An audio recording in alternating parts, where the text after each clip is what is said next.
Hi guys, welcome back to the channel. If you are new here, thank you for stopping by, and please subscribe, like this video, leave your comments in the comment section and turn on the notification bell so you get notified whenever I post a new video. In today's tutorial, I'll be showing you how to make this lovely cowl neck top. So if this is something you're interested in learning how to make, kindly keep watching and let's get right into the video.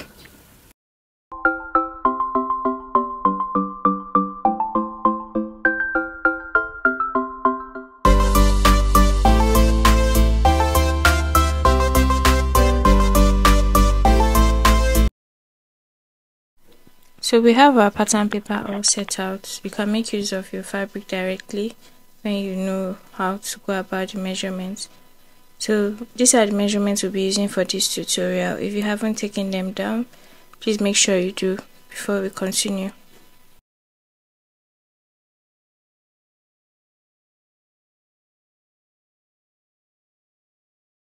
This is a regular white pattern paper. As you can see, we have it on fold on one end and the other end is open. So we are going to start by drawing the starting point. Remember, for every pattern you need to have a starting point, which is going to be your shoulder line. So go ahead and draw a straight line of about half an inch on the top part of your pattern paper. So for this blouse length, the length we'll be working with is 25 inches because the person is quite on the big side, but the paper stops at 24. So we are going to insert the extra inches on the fabric when we want to cut it out. After confirming the length of your pattern paper or your top, the next thing is to insert the armhole. So before we do that, we are going to mark the shoulder line, which is 15 inches divided by 2 equals 7.5. So mark 7.5 on that point. The armhole length is about 9.8 inches, but we're going to approximate that and make use of 10 inches. So go ahead and mark your armhole point and then make sure the chest line is 7.5 inches as well. Draw a straight line from the shoulder line to the chest line where you mark 7.5 inches to avoid making it extra wide. So while this is done, you draw another line crossing over on the chest line on where you marked the armhole point at 10 inches. We are going to be marking a shoulder line of 4.5 inches. So on that point, make sure you mark your points, and then for the depth of the neckline, we are going to be marking 1.5 inches. So mark 1.5 inch and connect to give it a curve. On the armhole line, we are going to come down by 1 inch and connect it to the shoulder line we marked of 4.5 inches. This is to give us the shoulder slope. So go ahead and do that. After that, go ahead and give your armhole a curve using your curved ruler. We're not going in by any inches for this one, and this is what we're going to be using. So go ahead, draw your curved line, and then you start inserting your other measurements. First, you start by inserting the shoulder to nipple measurements, which is 12 inches for this person. So place your tape on your shoulder line and mark 12 inches. Mark 12 inches all the way across the paper and connect the points together to give you one straight line, and make sure you label your measurements. The next line we are going to be taking out is the shoulder to waist measurement. You can also call it your half length, that is from shoulder to where your waist, the smallest part of your waist, starts from, and that was 16 inches. Now that we have all we need, the next step is to insert your body measurements. You want to divide all your body measurements by 4, your bust area and your waistline. So starting from the bust point, we are going to mark it on the chest line as well. Then we are going to come down to the half length area, which is the waistline, and input the measurements for the waist. When you are done with that, go to the last part of the paper, that's the lower part, and insert your hip measurements divided by 4. Use your ruler or your free hand to connect all the points together. So I'm going to connect the bust point to the waistline and then the waistline to the hip line. So because I didn't want the top to be so fitted, I added extra 1 inch by the sides for ease. So you can add as much as 2 inches depending on how free you want the top to be on your body. So go ahead, add your ease, and you can include your sewing allowance, but I did that on my fabric. So simply connect your lines together, and then I used my free hand to smoothen the waistline so it doesn't give off this pointed look. And yeah, that's basically all for the measurement parts. The next thing I did was I extended my chest line. That's where the armhole stopped. I extended it forward and drew a straight line. From this end, draw a straight line connecting from that point to the shoulder to nipple points on the folded area. So place your ruler and simply connect it, giving you a slanted line. This is the line we are going to split open, so I'm just labeling it. You can go ahead and cut off your pattern. This is the gorgeous fabric we'll be working with. You want to start by cutting out the back piece first, because of course you are going to be splitting up the pattern to cut out the front piece. So go ahead and fold the length you need for your blouse length and the width you need for the widest area of your measurement, which is most likely your hip area.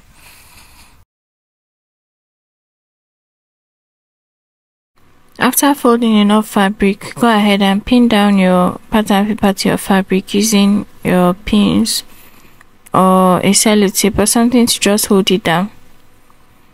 Make sure you have enough space for your sewing allowance. For mine, I'll be using about 1 inch, and then for the lower part I'll be adding 1.5 extra inches. The ½ inch will be for sewing allowance, and the other one is going to be the complete extension of the blouse length.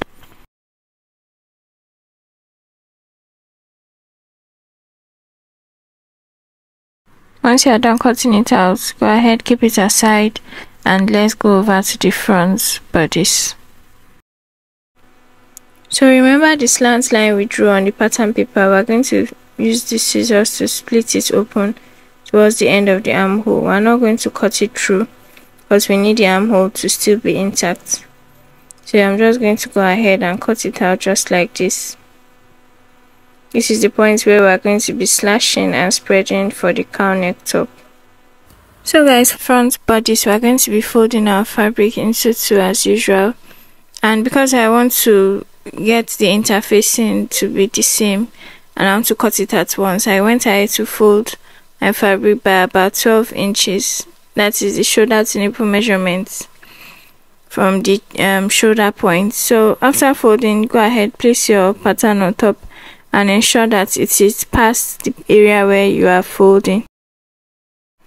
So you can see that the area we have already folded previously is not up to the shoulder to nipple point, and we folded 12 inches. So this means that we're going to have to extend that point by an extra 4 inches to give us what we need. So I'm going to remove the pattern paper and fold the fabric again. I'm going to pull it down so that the fold is longer than what we already have. All you have to do is pull it slightly again and then replace your pattern paper on it to confirm that what you have is going to be enough.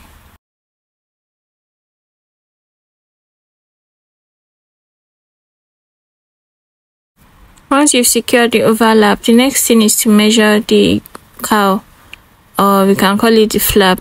I'm going to be making use of 6 inches for this instead of 7 or 8, but you can make use of any length you want. You can even make use as much as 10 inches depending on how much you want it to gather on the neckline. So 6 inches is what we'll be using, and I'll go ahead and mark it on that point. After marking it, place your tape, place your chalk to mark it. You can use your pins, your sellotapes to hold down your pattern to avoid it from shifting. But I'll be making use of my chalk so I know where exactly the flap stops. After that, go ahead and trace out all your parts. This is the armhole. I'm simply tracing it out. I'm going to add 1 inch by the sides for sewing allowance, And then I'm going to extend the blouse length by 1 inch and ½ inch for hemming as well.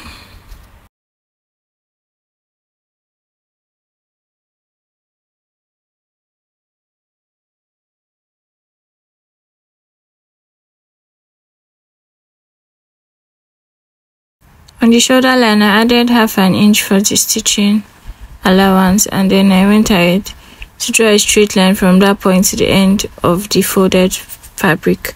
So to do this for the overlap, you might not want to cut out yours so that you have a closed opening on the front part, so it doesn't look like it was stitched down. But I made a mistake and I cut mine. So if you are making yours, please, you don't need to draw any line. The fabric is straight. Simply cut out from this shoulder line part through the armhole and then the other part, and you are good to go. You don't need to cut it again, just the way I'm about to. Again, this is totally up to you. If you want to join it on this part, then feel free, but it gives you a neater look when you don't split it open and join it at the end of the day. Since it's together, you can just go ahead and cut out from your shoulder line without splitting this neckline open.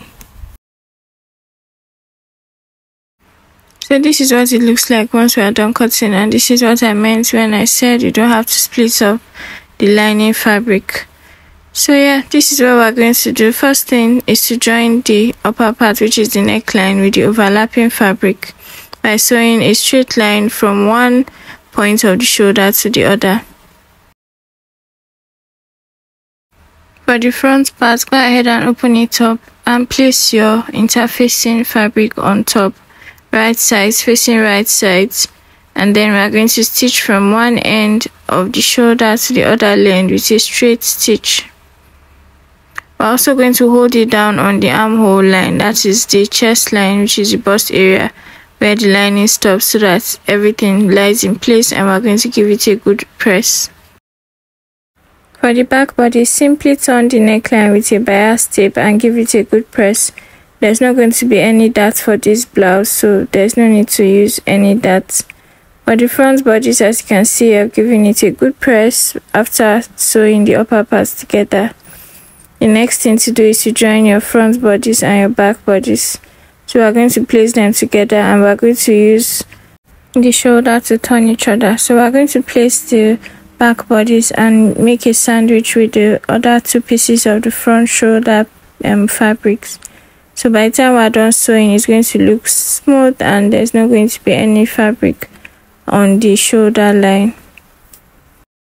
Once I'm done with that, I'm going to go ahead and sew my sewing allowance of 1 inch that I left on both sides, and then I'm going to hem the lower part of the blouse.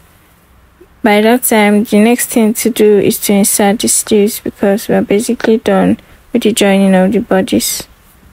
At this stage, this is what it looks like. We've joined the shoulder lines, we've gone ahead to sew in the allowance and hem the lower part of the blouse. So yeah, the next thing to do is to insert our sleeves, and I'm going to go ahead and cut out the bishop sleeve with elastic on the wrist.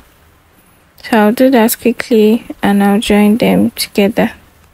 To cut out the sleeve, I use the basic sleeve cutting method. I measured the length of about extra 2 inches for the sleeve, so that it's going to give it the extra puffiness.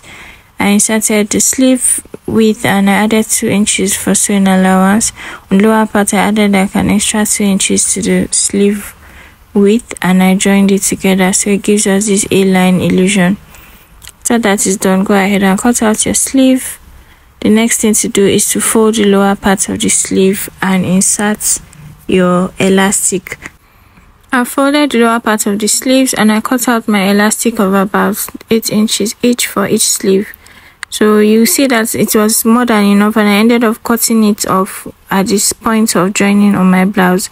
So you can make use of 5 inches. Whatever you have as your sleeve width, you can subtract 4 inches from that and cut the elastic to be that length.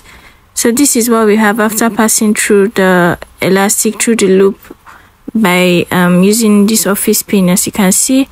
So go ahead and join your sleeve to the bodice parts. Go ahead and give it a notch on the midpoint so you know exactly where it's starting on the shoulder line. and then join both sleeves together, and yes, that's basically what you have. After joining around the armhole points, whatever you have left is what you are going to use to close up the armhole to the end of the sleeve. So while coming down, open it gradually till you get to the end and secure it with a double stitch. After joining both sleeves, this is the beautiful top we have, and we've come to the end of this tutorial. So if this is something you found really interesting, or you learned something, you learned one or two from this video, kindly give it a thumbs up, leave your comments in the comment section, and yes, turn on the post notification so you get notified whenever I post a new video. And I'll see you in my next one.